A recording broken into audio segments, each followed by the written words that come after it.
again. Might have a little static. Let me adjust the sound some. Just a little bit. Now then, here we go. This is Wednesday Night Dynamite. This is a new format for recording. Let's see if we can get something on and popping right here. Now then, we open it up with the International Championship. Orange Cassidy versus Isaiah Swerve Scott. And to be honest, to be very honest, I was okay with it. I mean, I think now if we're gonna have Cassidy matches where he's gonna be, putting his belt on the line, maybe just make it a main event match as opposed to the opener. I appreciate the opener, but we need to start diversifying AEW opens because these are very important parts of the show, which gets it on and going. But having Orange Cassidy constantly defending it as the opener, I feel like it's undermining the belt. If you're not having a much bigger match on the line, then please, for the love of God, just try and change it up, give it somebody else, and just have this man main event a show. But also that is still credit to the fact that this man is working his tail off constantly defending it. In stellar matches, mind you, like they're not ass at all by any means. Now then, going in, this match was pretty good. I'm not going to complain too much. The action was great as to be expected, but I felt this might have been the opportunity to get the belt off of Cassidy because Cassidy's going on to 21-day reign, and the fact that it's weekly, we're getting these matches with him, and I felt the story should have concluded here, where obviously the man is like wore down from going to many wars, and if you wanted a better opportunity to just get the belt off of Cassidy, this might have been it. Barring a story reason. Now then, if they do come with a great story, I would appreciate it. Maybe get them into a proper feud, and honestly, swap out the openings for someone else to, kind of handle it. Like, we have a TNT champion that we haven't really been seeing much of, but also that belt is probably going to be more prominent on Collision. So for right now, I'm going to say the match was good as to be expected between Cassidy and Swerve. I'm a little disappointed Swerve didn't come out as the champion, but I'm still going to go ahead and say that this one came out on top with a good B+ for me. Maybe a little bit more build could have helped it. Maybe a little bit more fun. But even I was feeling like they're not going to take the belt off Cassidy on just like a Dynamite. At least not even an opener. So, hey, maybe the next contender might have something better to offer. But until then, we just got to wait to see. Now then, post-match, what we have is a retelling of the previous events at Wrestling Dontaku in New Japan, where Bryan Danielson has challenged Kazuchika Okada to a match over at Double or Nothing. And I'm not going to lie, that shit is going to be epic. That is going to be an amazing match. I'm definitely excited to see what else Forbidden Door has in store. Let's see, we already have Kenny Omega going up against Will Ospreay 2. That's going to be dope. Then right now we have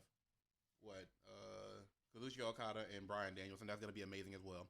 I am definitely looking forward and waiting to see what other matches we have in stock, because I know somewhere on there I have to see Zack Sabre Jr. getting some action. And Zack Sabre Jr. has been tearing it as the IWGP World Television Champion. But that ain't even what we're going into, because next we had Chaos versus the BCC. And if you do not know, there is bad blood between the BCC and, well, the best friends of Chaos, because Wheeler Yuta once upon a time was a protege of Chuck Taylor and Orange Cassidy until he left for the BCC. And my fucking God, when these men got active, you could tell it was beef on site, because first thing opening the fucking match is Chuck Taylor tossing a chair at Jon Moxley. Complete and utter literal chaos going into the mix. And then throughout the match, it's just these motherfuckers are being so hard-hitting, and it's so wonderful seeing different trios teams getting at, especially considering we have trios belts.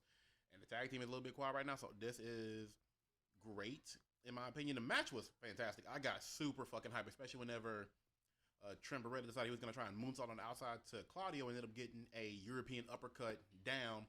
And then only for the match to end with Jon Moxley, ended up with the Bulldog stretch as his little signature. But then Wheeler Yuta taking out Chuck Taylor and giving him the old elbows while the main man, Rocky Romero, had to eat that submission. But you know what?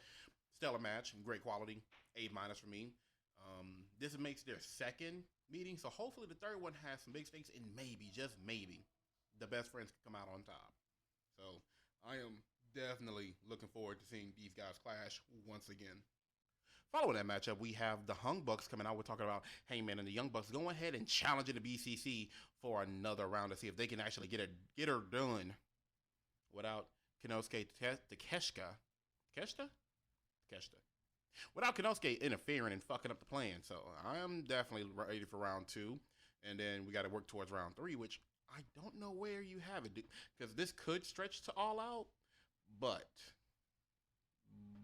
maybe not. Maybe we do it like a summer special. I don't know. We got to wait and see, because there's a lot of action happening this summer. Guess we just got to wait and see. Now then, following that matchup, we have MJF coming to the ring, talking as usual stuff, until one Adam Cole, baby, comes down here, basically throwing his hat into the gauntlet. Finally, looking to have these two face off, and first off is on the stakes, MJF's bread and butter, if you will. And whilst not his best work, it was decent. He took the shots that we expected, but Adam Cole did do a damn good job, not only in his retorts, but also shutting him off early in his second attack. Mostly starting off with the whole, I'm not going to take this BS from Keith Lee's manager stick, because, references, and it's even more funny because I feel like MJF most definitely has to listen to Jim Cornette, because at one point he was going off on Adam Cole's physique, saying that he doesn't look like he has the physique of a champion, which is something that I recently heard on the Jim Cornette Experience, him mentioning Adam Cole's physique kind of changing up. I am definitely looking forward to their match. It is going to be good. It'll be nice to see a nice, solid singles feud. And I think we'll probably get it maybe before Collision. Maybe it might be on Collision, considering that Tony Khan has an announcement tonight. That could be it, which isn't bad, because we're, a couple weeks away. It'll be primetime showing, debuting match. You already got CM Punk coming in, so why not top it with a world title match? I am ready to go.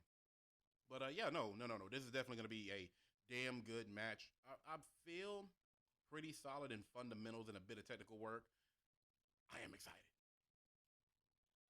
Now, with that pretty dope segment up and over, we apparently got to go ahead and get some mid-card storylines going on. So we're going in with the Hardy Party and Ethan Page. Now they're, underling, associate, whatever the fuck he is. And they're having their own little segment and saying they're going to work on making him a better man. Whatever the fuck that's supposed to mean. And we get Isaiah moaning in this era at the end of it. And I don't care what nobody says. Isaiah's moans is just hilarious. And maybe we can get some good work in. I'm not sure if it's going to be like one of those unofficial faction scenarios. But hey, whatever can get more storylines going is whatever. Plus, we're going to need more shit to fill up these cards. So definitely give us more. Now, I'm going to say this right now. I was not the biggest fan of this match beginning. And I'm talking about Hook and Jungle Boy going up against Los Ingobernables, Preston Vance, and Drilistico. And in the beginning, the match felt like a bit of a mess to me. And really going on early on, we got Jungle Boy tearing up Drilistico's mask like a lot, which you usually kind of say towards the end of a match or something with more stakes. And I guess, Jungle Boy, the blue-eyed, fresh white meat baby face, is trying to get a little bit of zest on him following, that Fatal 4-Way L, which I guess he wants to get a bit more aggressive. That makes sense. But here's the thing about this match. It's a Texas Tornado tag. I appreciate a good Texas Tornado tag match. The camera work was bad. The camera work sucked. At Double or Nothing in the Anarchy Arena, they were doing split camera show visuals. And there were so many hits that we missed because of the shifting back in perspective. I don't know if they were trying to do it to not show possibly more violent images, but I definitely was not a fan of how they handled it. The camera work was bad. Some of the in-ring work, again, very shaky early on. The weapon spots was a bit much. And at one point, Preston went up into the Rapids with the folks, him and Hook, and from the looks of it, looks like there's supposed to be some type of moment of spot. Maybe, just maybe, we could have had a little bit of tension if you had Preston Vance trying to push Hook over the rails to kind of get a bit more excitement going, like a high stakes. Maybe that's whenever Jungle Boy's trying to go for the pin, but he stops it just because, and then Hook fights his way back down. That could happen. Now then, halfway through the match, we're getting back into the ring. The chaos is a bit more, and I like it. It looks like a lot neater. The interaction got look good. Preston Vance got busted, I believe, the hard way off of a Superman punch from Hook, and then put through a table. Then ended with Driscoll tapping out. So it was all right. At first, I was really feeling like this was a low C for me, but it did pick up to where I think I'll go ahead and give it a B. I would give it a B minus, but they really got to work on this some more. I feel that the whole reason for even all this excess of wants and instructions is just because we got the game coming soon, and you want to just try and show as many different match type options as you can. So a little bit of violence is fine here and there, but really make sure it looks better, if that makes sense. You know what I mean? But it was all right. Nothing really special in my opinion. But I can guarantee my spirits definitely rose back up because after that match, we got the announcement of the main event for the first AEW Collision. And we are getting a 6-man tag match. I'm talking about we are getting Bullet Club's Gold, that's Switchblade Jay White, and Rock Hard Juice Robinson tag teaming with Samoa Joe to go up against FTR and CM Punk. Yes, yes, yes, yes, yes, 1,000 times over, because that is most definitely what Daddy likes to hear. I know that is going to be hype. It is going to be some nice, tight, crisp in-ring action. If this is what's going to spread off the respective feuds, mostly FTR and Bullet Club Gold and then CM Punk and Samoa Joe, then I am ready for that action. So let's go. I'm so ready for Collision. You just do not even under fucking stand, man. Whew, let me calm it down. I got a little bit too excited there. But then again, now that we was on the biggest high on this announcement, let's bring it down to nuclear heat. Don Callis, Kenosuke Takeshita. God damn it. Kenosuke Takeshita. I keep fucking up. Go ahead and having himself a little squash match against Damon Ace. I'm sorry, I thought it was Sean Spears at first before they actually said the motherfucker's name. That should tell you what they expect for this match. Just a nice, quick beating all throughout. Opening, no music. All we see on the Tron in the background, the painted picture of Don holding Kenny, and just constantly showing the betrayal. Oh my sweet baby Jesus! You want to talk about heat? There is nuclear heat right here. On top of the fact that Don Callis is talking about, Kenny and the Elite being a cancer that he needs to cut out and wants to cut out from AEW. So I am so curious, what is Don Callis' family going to look like? Because we got Kenosuke Takeshita as the head. Who are we going to have on the sides? You need a big body and you need a tag. Who do we get? Do we get DDT guys, or do we just get guys that Don knew from New Japan and make it a Forbidden Door situation? I don't know. I'm definitely excited for it. But the match is a squash match. I don't grade those, so it's just kind of But the heat though, that heat, ooh. Don might not be my particular cup of tea, but as a heel heat magnet right now, he is on fire. You cannot say that anybody else is a bigger heat magnet in the company than him. So I am definitely looking forward to whenever that whole thing eventually collides with the Elite.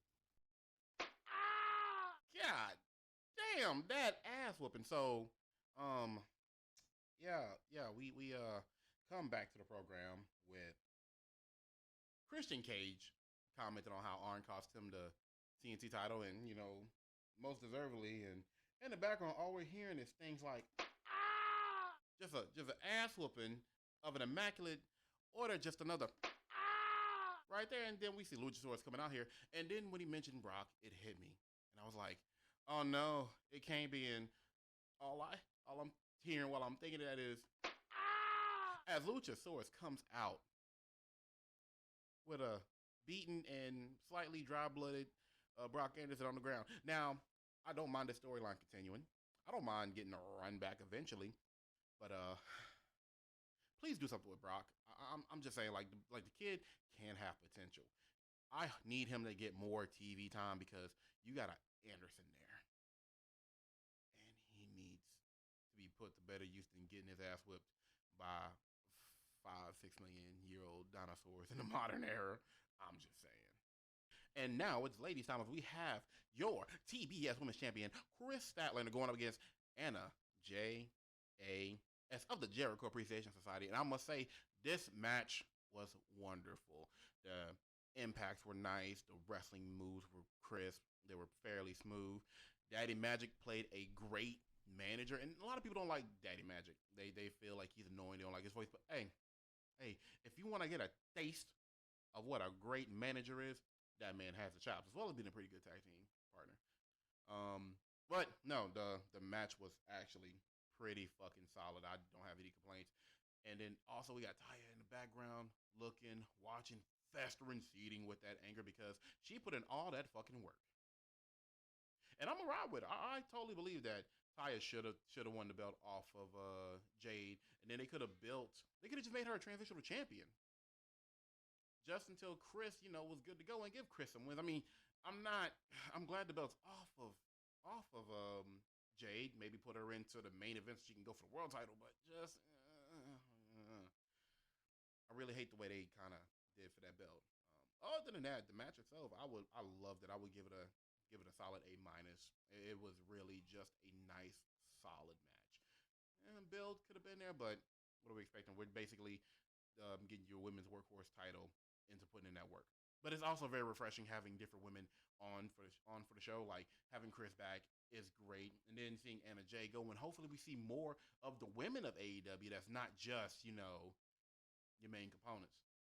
But following that, we get an announcement that this Friday we're going to have Women's Fatal 4-Way action, as we're going to have Dr. Britt Baker, DMD, Sky Blue, Mercedes Martinez, welcome back, we missed you, and Nyla Rose in a Fatal 4-Way eliminator match to find out who's going to be the number one contender for the AEW Women's Championship.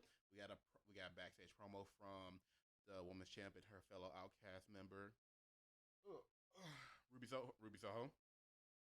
So that's going on for next week. Next week is looking to be a really, really good show because we're going to have, again, that AEW Women's World Championship match. Next week we're going to have the AEW World Eliminator match. Now, if this isn't a actual title match and it's just a contendership match, that's fucking stupid. I always hate that concept that you're going to have a eliminator match for contendership.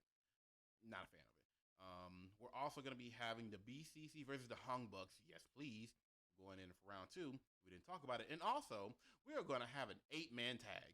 We are going to have the Embassy with Swerve Strickland. I mean, the NBC Moguls or something like that? Now that he took over the group, going up against, and I am just so ready for it. Darby Allin, Sting, Orange Cassidy, and Keith motherfucking Lee. Are we finally going to get the blow off to Lee and Strickland? Maybe. We should get around to it, but hey.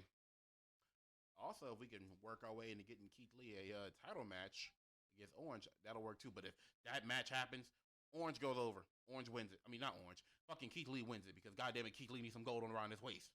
That man deserves it. He's been in this company too long not to be draped in some sort of gold, having amazing matches. But yeah, other than that, the women's match was great. Next week's going to be an amazing episode. And Rampage is looking like it's going to work on being must-see TV. Give me some more booking. Let me see some more of these matches going on. But really and truly, if they keep booking like this strong, it can definitely matter, especially going into the Saturday and make it kind of important. And yeah, Rampage can be must-watch TV. But also, we got to accept that it's kind of, AEW's main event. Just speaking honestly here. And now, it's time for the main event. I always wanted to do that in the recording. It just felt right. Now then, but for real though, this main event, chef's kiss is exactly what I want out of my feud main events. We got story. We got hatred of one another. Didn't even let the match begin in the ring. And even after the match started, you're going out of the ring and just tearing shit up. Not getting weapons aplenty. There was one time where Ricky Starks did try to get a weapon and beat the shit out of Jay White, but he did not. But still, these men felt like they had problems, like they had issues, like it felt like they were fighting because they can't stand each other. And oh my God, this is what I mean when I need more guys spotlighted in the main event. Jay White looking like Jay White of old, dastardly, evil, just dicking everybody around, getting inside the head like the cerebral assassin himself, like a real student of the game, the game, Triple H. But More importantly, I am perfectly fine with the way this ended. This is probably perfect for this feud and what needs to be happening with these individuals. Now, unfortunately, Ricky Starks took that L, but he did not take the L in a losing fashion because clearly he had to win. The the spear hit, the crowd pops, he hits the Rochambeau. The fucking ref is too goddamn close, gets clipped by Jay's legs going down. And then, should have called it, should have seen it coming, but not in this way because what happens? Two young gunners creep into the ring, hit him with the quick draw, and Jay, not content with just that, ends it with the Blade Runner. 1, 2, 3. Now, more than anything else, considering their growth, where they are in the company, and how they need to advance, if we put Austin and Colton, the Guns, aka the Ass Boys, into Bullet Club Gold, it can make sense. Not only as they're young boys, but they're dedicated tag team as they're getting themselves established here in the West. And they really do fit. Keep in mind, the Guns are solid. They have roof. They have room for growth. They have personality. They have potential. And having the Guns in a Bang Bang Gang, in my opinion, makes way more sense than anything else. So yeah, I am pushing for Austin and Colton to be a part of Bullet Club Gold. But I think we're gonna need some, some more vets kind of to help really guide them. But hey, I am all for it. Get some dope ass Guns Bullet Club merch going on here. Maybe see them run in the junior heavyweight tag division out in New Japan. Give them something really to do and get their names out there. I am all the fuck for it. And like I said, this was an amazing main event. I am so with it. I am going to say this one a solid ass A with a blood feud that keeps on giving and can go maybe for one more because Ricky Starks did take an L via DQ. I believe he also got a win via DQ. But no, that wasn't against Jay. That was against Juice.